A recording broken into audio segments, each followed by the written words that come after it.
नमस्कार, मैं महक बैरागी भारत राष्ट्रवाद संविधान के साथ कार्यक्रम में आप सभी का स्वागत करती हूँ। क्या यह वही कांग्रेस है जो देश को मुस्लिम लीग की तरह बांटने में उतारू हो गई है? गांधी जी ने पहले ही कहा था कि इस कांग्रेस को स्वतंत्रता के बाद नष्ट कर देना चाहिए। चलिए तो आज हम आपको बताएंगे कांग्रेस के असली स्वरूप को। कांग्रेस की लूट जिंदगी के साथ भी, जिंदगी के बाद भी। पीएम मोदी जी ने विरासत कर पर सैम पित्रोदा की टिप्पणी के लिए कांग्रेस पर निशाना साधा।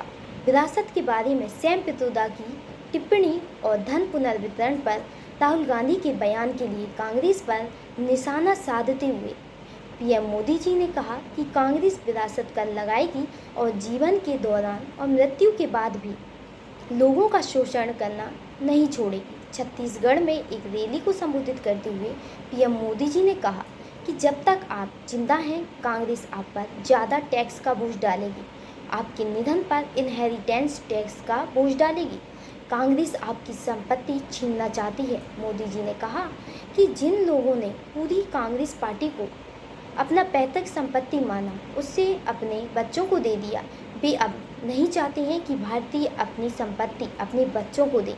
पीएम मोदी जी ने कहा कि कांग्रेस आपसे आपके माता पिता से मिली संपत्ति छीनना चाहती है।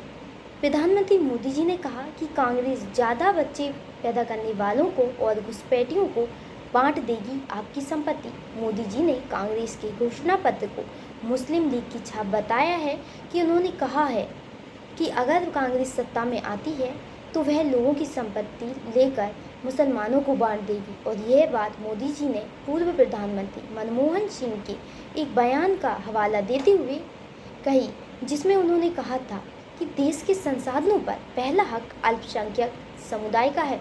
मोदी जी ने कहा कि यह अर्बन नक्सल वाली सोच मेरी माताओं बहनों, ये आपका मंगलसूत्र भी बचने नहीं देंगे। जिस प्रकार कांग्रेस का घोषणा पत्र कह रहा है कि वे माताओं बहनों के सोने का साफ करेंगे, उनकी जानकारी लेंगे, उनकी संपत्ति बांट देंगे। मोदी जी ने कहा कि 2004 में जैसे ही कांग्रेस की केंद्र में सरकार बनी, उसके सबसे पहले किए गए कार्यों में से एक आंध्र प्रदेश में SC/ST आरक्षण को कम कर मुसलमानों को आरक्षण देने का प्रयास था। आंध्र प्रदेश से शुरुआत हुई कोशिश की।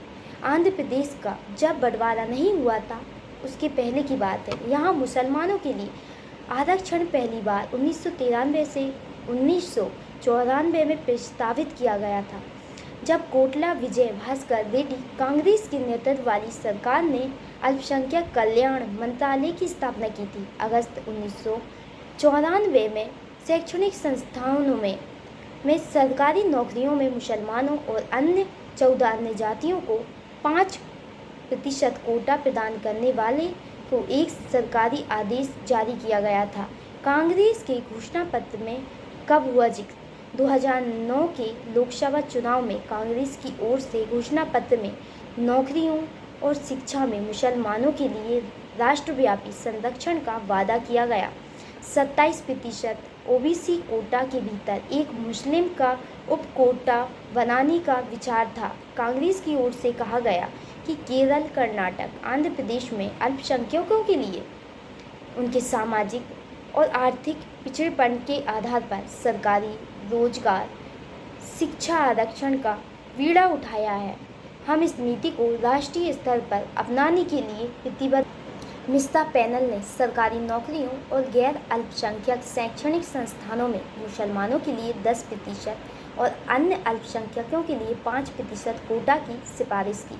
उत्तर प्रदेश में 2012 की विधानसभा चुनाव से ठीक पहले UPA सरकार ने केंद्र सरकार की नौकरियों और केंद्रीय संस्थानों में OBC के लिए 27% आरक्षण में से अल्पसंख्यकों के लिए 4.5% उपकोटे की घोषणा की। CM योगी ने कहा कि कांग्रेस को देश की कीमत पर कैन प्रकारण सत्ता चाहिए। वह महिलाओं पर बर्बर अत्याचार करने वाले तालिबानी प्रकृति को भारत में लागू करना चाहती है।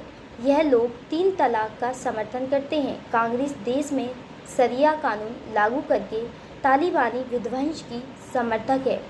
और आज राहुल गांधी ने पीएम मोदी के खिलाफ अपशब्दों का प्रयोग किया।